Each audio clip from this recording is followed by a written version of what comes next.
naye nga twetaaga obuwumbi 100. Twafuna abanyu ba Walaji abanyu ba Maluwa ne batuula wano ne batusuubiza okuleeta ssente embizi ezo ne zitaleeta. Mu mawulire agokya Pastor Bugingo okuddukaho okufuluma eggwanga kati nno yalabiddwako nga afuna empapula wabula MC Uncle Bin ali Canada amulabudde. Omuliro ogunaayokya gino emiyaayu egyerimbika mu linnya lya Yesu gwo enkuba kyazitema mu Budongo Forest ne Mabira. Zasibirimo talina ttaka ddala wagenda kujja bagobereza aba bateeke ate asima omusingi gwokka sente ziggwera. Ti Pentagon tugireke tusigaze emirembe. Soloti FM ne Soloti TV wabeeko ekiggalwa. Soloti FM tekola sente, Soloti TV tekola ki? Ono be bali abasaale mu kutandika okuzimba Pentagon. So olikinge nsaba subscribing wano wetulaga ogenda kunyumirawo kati endiga kigambibwa imbu zekumamu eyo mpola mpola okusokulaba nga bensunda batuwaleyo ekiwandiko oboolyawo ne musajja mukulu okumwambalira waliwo kati gyata kyatuuka awo kukananira ndi imbu njagala osooka owuliremu ono omwami yaliwo mu kusonda Pentagon mu kusookera ddala ayina bwino ku ssente zasooka zakola ki?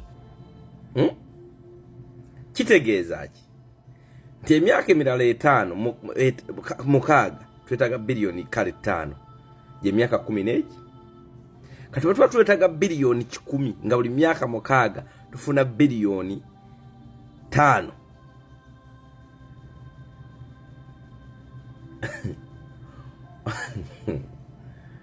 twetaaga emyaka 6 emirala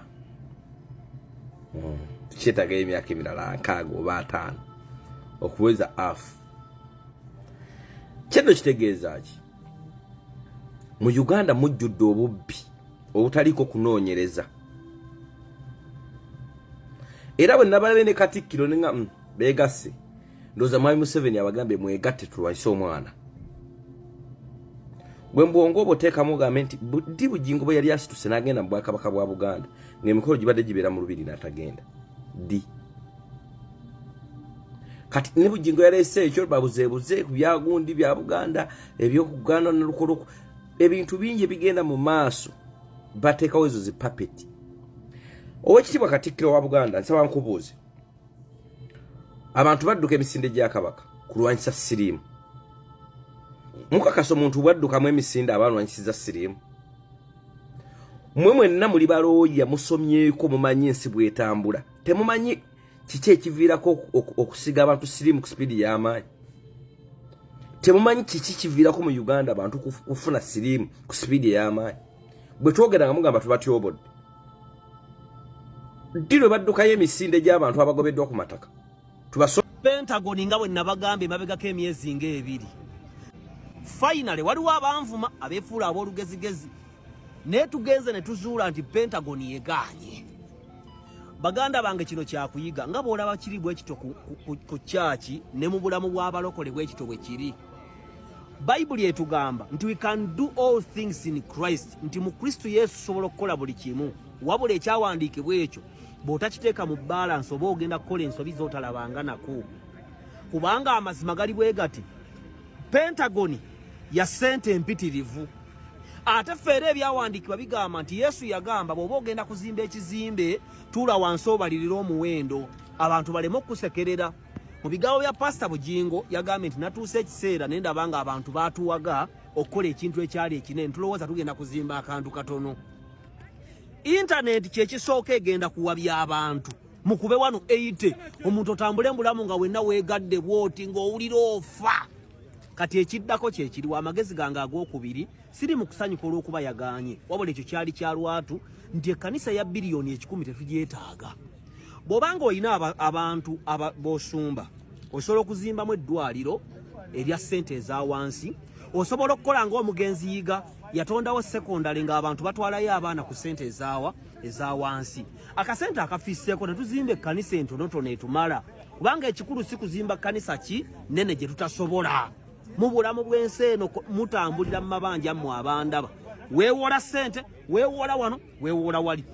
Tokola birthday gy'otasobola, tokola mbaga gy'otasobola, toyingira mu supermarket kugula bintu by'otasobola, togula mmotoka gy'otasobola, togenda mu ggwanga ng'otaddemu miliyoni 3 ogende Canada.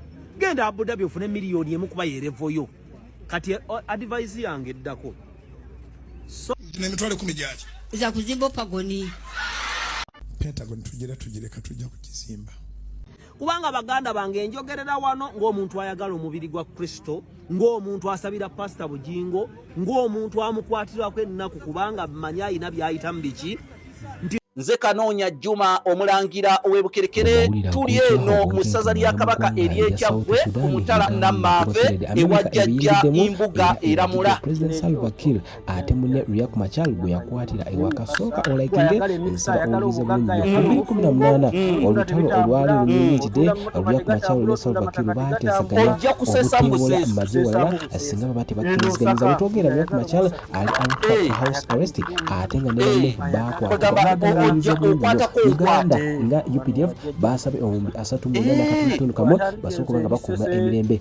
USA eragidde Salva Kiir ate munne Riek Machar wano wakulu nnyo obungi bwongedde ku booda ya Uganda tewakyali ayingira Dafuma eggwanga ne South Sudan ekidira okuli bisagazi bikwakwaya waliwo wano ejjembe lye bayita lubowa gwe ejjembe olina kujjawa neriwa kyokka kitegeeza Pastor Bugingo leero yeetaaga milioni 5 buli nnaku 3 okuyimirizaawo empaya ye. Kati milioni 5 zigenda kuvaawa. Kitegeeza ogenda tuuka ekiseera nga weetaaga baŋŋambe ki? Kubanga Salt TV nga bw'ogiraba eyinza okuba etwala milioni 3 abakozi emisolo n'ebirala. Salt Radio nayo ng'ogigasseeko kugatta amafuta welfare n'ebirala n'ekkanisa milioni ebi. Kati endiga zaffe nga bw'oziraba ezitali za fanero oba ezitali za mbonye wabula nga abantu baffe abawansi abalokole n'abatali balokole sente ezo zigenda kuvaawa. Mulongolaani enjiri egenda kukyuka n'abatali balokole batusekerere bagamba abalokole bayaaye abalokole bafere. Mu mbeera eyo social media leero Pastor Bugingo akolola bukolozi enjiri netambula mu social media eno gye tuli erw'emiyaga ojja kuwulira nga abantu babuliza Pastor Bugingo. Kitegeeza social media esinga TV ze ne radio z'amaanyi kati sireze ebimu abigale asigaze emirembe mukama waffe Kristo yatuyitira mirembe ekintu kyonna ekikumalako emirembe mu bulamu bwo kyejjeeko. Musumba Sala agamba Tobbi ekintu kyonna ekikuyingiza ensiko bwe kikuzza mu kkubo bw'osikambukana na kite ne bweba nti n'ogisika omuguwa n'ogulemerako ekusala engalo n'ezikutwala emiguwa ono akimanyi bulungi sikaayi waliyo emiguwa gy'ente nga bw'osika bw'oti gukukutulako engalo kute soloti ezimu ziggalwe tusigaze emirembe. Ekyo kya Pentagon kiwedde tugireke. Bilioni 6 eziriwo tuzimbemu eddwaliro oba essomero eryalayisa abantu baffe bakole ki awo wabi si wabi.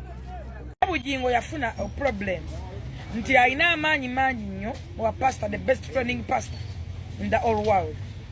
Ate alina TV ne media naye kenyini ayogera is a training center.